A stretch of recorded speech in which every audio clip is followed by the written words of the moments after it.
আমরা যদি বলি কালকে রাস্তায় নামবো, তাহলে আমার মনে হয় ইউনিট 24 ঘন্টা থাকতে পারবে না। আমাদের দমাবে এই শক্তিকার, কারণ আমাদের কণ্ঠের সাথে আরেকজনের কণ্ঠের যখন অমিল নাই, আমাদের সুর তাল লয় কথা যখন এক, আমাদের দমাবে এই শক্তিকার। কে শক্তি? কার শক্তি আছে? কার শক্তি আছে? ভাবছিলেন নাই যেটা বললে, আর ইউটিউবরা বলছে আমরা আসতেছি। আসেন ভাই, আসেন, দেশে আসেন, আন্দোলন করেন। ইউনুসের জন্য সারা দেশে কি অস্ত্র বিসর্জন দিতে দিতে বৃষ্টির বন্যা বসাই দেবে রাস্তায় রাস্তায়, যাতে সেই বন্যায় হেঁটে এয়ারপোর্ট পর্যন্ত ইউনুস সাহেব না যেতে পারে। হয়েছে? ওটা হয়েছে নাকি? হয় নাই। আমরা এই টেবিলে যারা আছি ঘুরে ফিরে কিন্তু সব দলের একই মত, একই কথা। আমরা যদি বলি কালকে রাস্তায় নামবো, তাহলে আমার মনে হয় ইউনিট 24 ঘন্টা থাকতে পারবে না।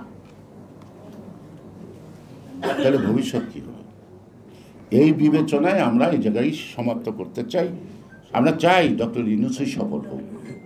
ডক্টর ইউনূসের সফল মানেই তো আমাদের জুলাই আর আগস্টের আন্দোলনের একটা সফলতা।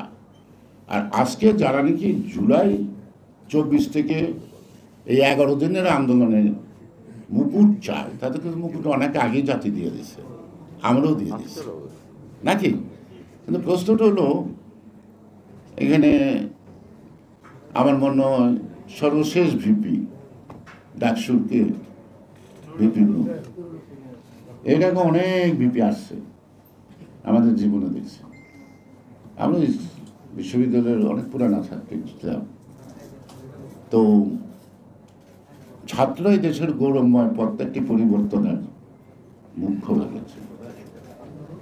এই ছাত্ররা ভাষা আন্দোলন করছিল, মাতৃভাষা। এই ছাত্ররাই মাতৃভাষা, মায়ের ভাষা কেড়ে আনছে। জিন্না বোকার মতো 15% লোক উর্দুতে কথা বলে, তাদের ভাষা রাষ্ট্রভাষা করবে। তৎকালীন ভৌগোলিক এলাকায় পূর্ব পশ্চিমে 56% লোক বাংলায় কথা বলত। আর ওখানে সিন্ধি এক ভাষা, বেলুচ এক ভাষা, ওদের এখানে কিন্তু নানা ভাষা ছিল। কিন্তু এই ভাষাগ্রস্ত যখন সকল বাঙালি এক হলো, সেখানে মানে হলো 56% লোকের অধিকার প্রতিষ্ঠিত করতে গিয়ে রক্ত দিচ্ছে, যাদের দল মত ধর্ম বর্ণ নির্বিশেষে আমরা অবনত মস্তিষ্কে যাই, তাদেরকে সম্মান করতে তারা আজীবন যুগ যুগ ধরে বাংলার এই দেশ ভূখণ্ডে, তারা এখন এই ভূখণ্ডে না, যে দেশে বাঙালি আছে এই দিনটি পালন হয়, পৃথিবীর অন্যান্য দেশে পালন হয়। তো সেখান থেকে তো গণতন্ত্রের বীজ বপন হয়েছে, ওইখান থেকে তো গণতন্ত্রের ধারার একটা আমরা উজ্জীবিত হয়েছি। এরপরে দীর্ঘ লড়াইয়ের মধ্য দিয়ে 69 গণ অভ্যুত্থান করলো।